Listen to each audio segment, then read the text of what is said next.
Hi, my name's Steve Barrett. I'm the Editor-in-Chief of PRWeek. I'm delighted to be on the road in Seattle with Kate James, who is the Chief Communications Officer at the Bill and Melinda Gates Foundation. Kate, it's great to be here, great to be in this fantastic building, great to be in Seattle. Despite the rain. Despite the rain, but I'm English, so I'm used to that. So, as are you, indeed. Exactly. But you've been in the States for quite a while, and you've mainly worked in the financial and pharma industries, but 3 years ago you came to work at a non-profit. What are the big challenges or differences between working for the corporate sector and working for a non-profit? Well, I mean, I think Gates is pretty unique in the non-profit sector, and obviously, you know, our founder and Bill and Melinda both came from Microsoft. So I think you see an awful lot of the rigor that you'd expect to see in a corporate here within the foundation.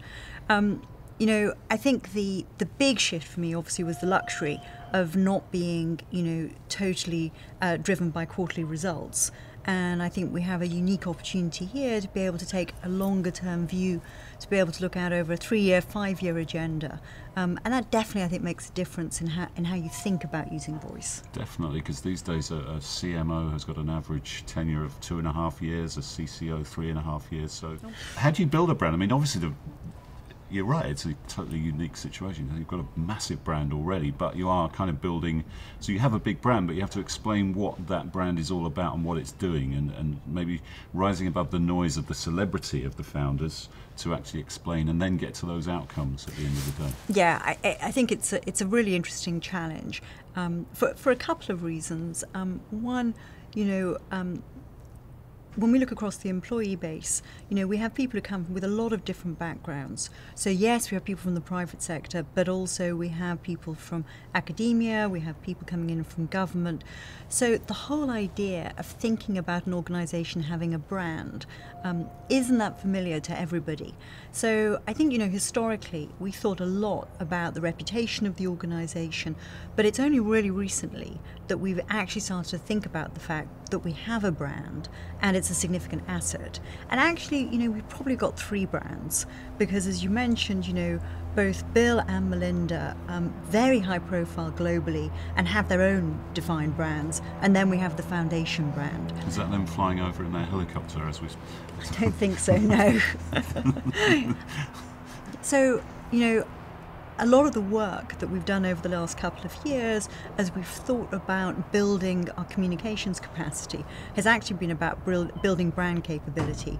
So, you know, it wasn't something that we had to bring the talent in, and around that also, you know, to think about things like research capability, you know, to build our understanding about our audience, to think about audience segmentation, and to think about how do we use our brand really effectively.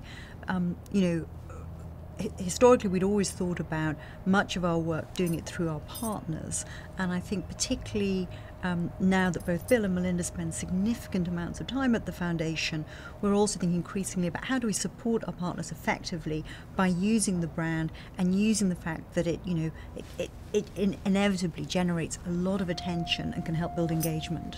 And tell me a bit more about Melinda's involvement in the organisation. People probably know Bill better, obviously, from his business background. But they're very much partners, they're co-chairs, so definitely from within the organisation, you know, it's very clear that they're driving the strategy together for the organisation. She's obviously got the family, so doesn't have as much time to spend externally, but that's increasing.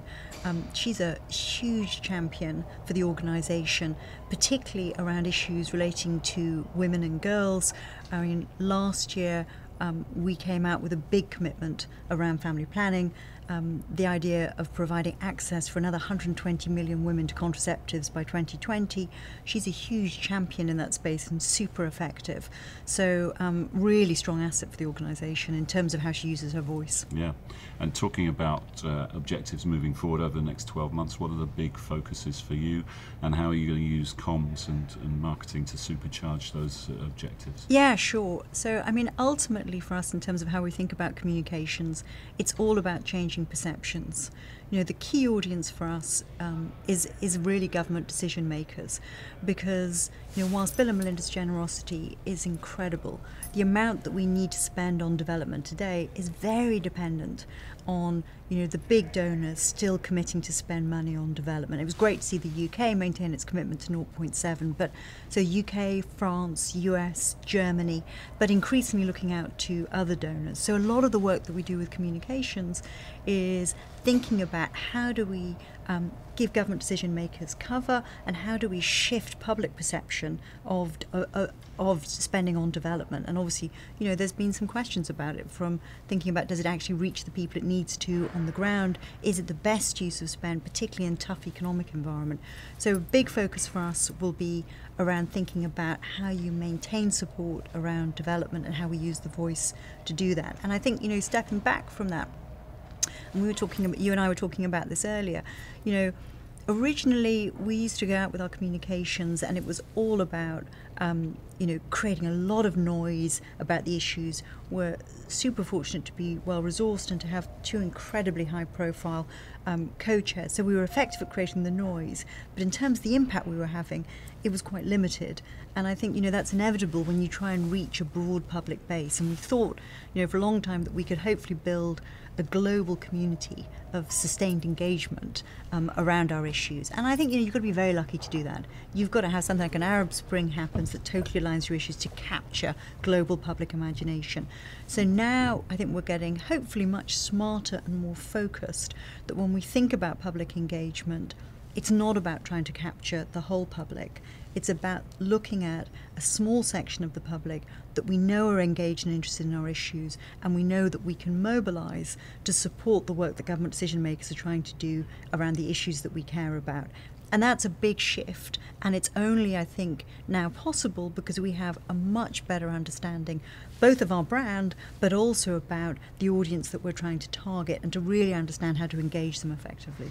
Okay, well, we look forward to tracking and following your progress over the next coming years, and good luck with all the good work that you're doing and that your communications team is doing. Thanks, Stephen. Great to have you out here in Seattle. Thanks for making the trek. It's my pleasure, my pleasure.